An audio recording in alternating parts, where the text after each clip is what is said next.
Veremos la búsqueda del asesino del Zodíaco, quien hizo una ola de asesinatos en San Francisco, dejando cartas y mensajes cifrados, burlándose de la policía. Ryan Litzel. Comenzamos viendo que la película está basada en los archivos reales del caso y nos ubicamos el día 4 de julio de 1969, donde el asesino del Zodíaco dispara a una pareja en un descampado. Después llama al 911 e informa de sus acciones y revela que hace un año hizo lo mismo. Y se ve que el chico sobrevive. Un mes después, llega al San Francisco Chronicle una carta encriptada escrita por el asesino haciéndose llamar Zodíaco, y otra en la que se burla de la policía y ordena que el periódico publique la carta encriptada o él volverá a matar. También se ha enviado cartas similares a 2 periódicos locales más. Paul Avery, un reportero de crímenes del periódico, comienza a investigar. La carta encriptada también llama la atención del caricaturista Robert Graysmith. Finalmente, el mensaje es descifrado por un profesor de historia en Salinas, California.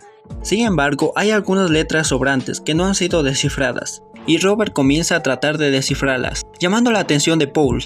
El asesino del Zodíaco ataca de nuevo en septiembre de ese año, esta vez llevando puesto un traje negro. Así ata y apuñala a una pareja en el lago en el condado de Napa. Luego, mientras Robert piensa sobre las cartas del Zodíaco, en específico una carta en la que llama al hombre el animal más peligroso de todos, recuerda que son unas líneas de una película, donde el personaje del conde Sarov caza seres humanos. 2 semanas después, un taxista de San Francisco es asesinado a tiros por el Zodíaco. El caso se les asigna a los detectives de San Francisco, Dave Toschi y William Armstrong. Al siguiente día, el Chronicle recibe una carta del Zodíaco, con un trozo de la camisa ensangrentada del taxista, y también declara en la carta que planea atacar a los autobuses escolares en la ciudad.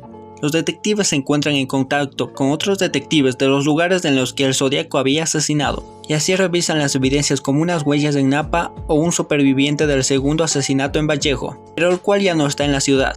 En sus propias conversaciones, Paul y Robert, así como los inspectores Dave y William, cuestionan los motivos del Zodíaco. El taxista es su primer asesinato que no involucra a una pareja, lo que los lleva a creer que está tratando de romper su patrón. Poco después, alguien que dice ser el Zodíaco solicita llamar a un programa de televisión y hablar con el abogado Melvin Belli, un hombre con voz grave que se hace llamar Sam, llama. Él le solicita reunirse en una iglesia, pero cuando ya estaban ahí, el abogado y la policía, Sam no se presentó y pronto se revela que la persona que llamó era alguien de una institución mental. ¡Quedé como un tonto anoche! Pronto llega otra carta al Chronicle, burlándose de la policía. También otro mensaje encriptado y unas instrucciones para crear una bomba. Después Robert y Paul hablan sobre sus intereses en las cartas. Pasan las semanas y el Zodíaco envía varias cartas al Chronicle en las cuales confiesa varios asesinatos, así que deciden dejar de publicar las cartas. Después Paul recibe una carta del Zodíaco junto con un trozo de la camisa ensangrentada del taxista, amenazándolo por sus publicaciones en el periódico, refiriéndose al Zodíaco como homosexual. Mientras Paul investiga, se encuentra con una fuente en Riverside, y así él cree haber encontrado evidencias de la primera víctima del Zodíaco. Esto enfurece al inspector Dave, pero el público espectador cree la historia de Paul, el cual escribe un artículo y atrae a personas que afirman conocer al Zodíaco. Una sobresale, la de un hombre llamado Arthur Lake. Lo interrogan pero no encuentran nada concreto, así que también lo hacen a su familia, y revisan la caligrafía del sospechoso, pero no muestra conexiones. Finalmente, la familia de Arthur le dicen que se mudó a Santa Rosa, así que van y registran su tráiler, encontrando armas, pero al revisarlo resulta que no es el Zodíaco.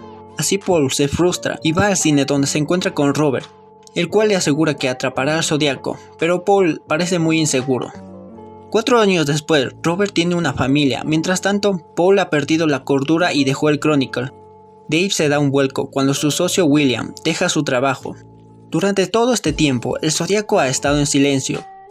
Robert visita a Paul y le cuenta que quiere escribir un libro sobre el Zodíaco, pero le dice que ya no tiene nada sobre el asesino. Así que acude a Dave, quien le dice que pregunte a otro policía, el cual permite que Robert revise las pruebas de la policía de Napa sobre los casos de Darlene Ferrin. Luego de revisar las pistas, le dice a Dave que posiblemente el asesino la conocía.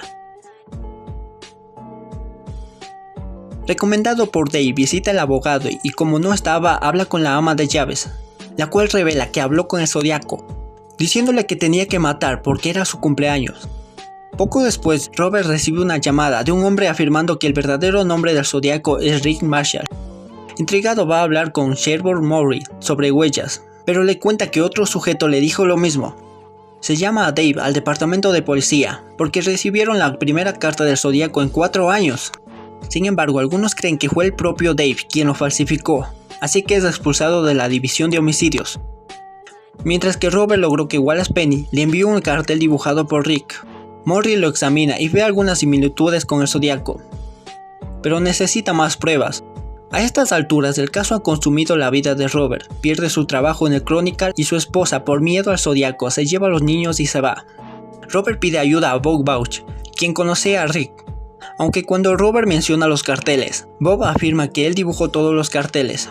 Robert se va sin saber qué pensar ahora. ¿Qué chingados está sucediendo?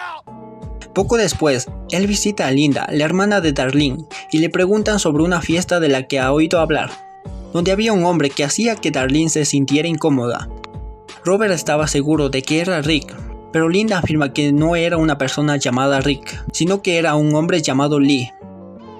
Robert va a hablar con Dave y le señala cosas vinculadas a Arthur con el Zodíaco, pero afirma que lo que tiene son pruebas circunstanciales.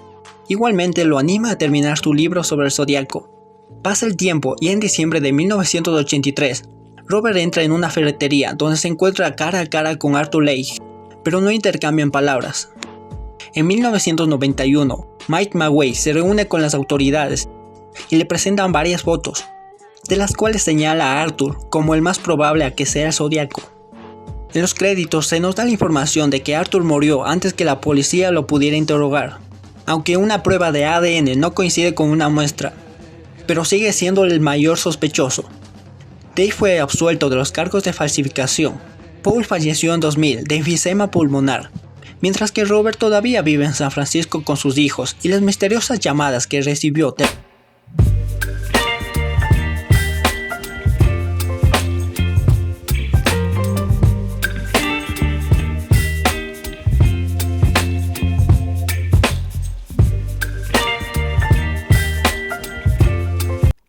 Buenos días, buenas tardes y buenas noches. Northside coolin' shorty, yeah, that's where I stay. Heard you was a lame boy, get up out my face. Now my ex keep calling sweater, she be in the way. And I need a day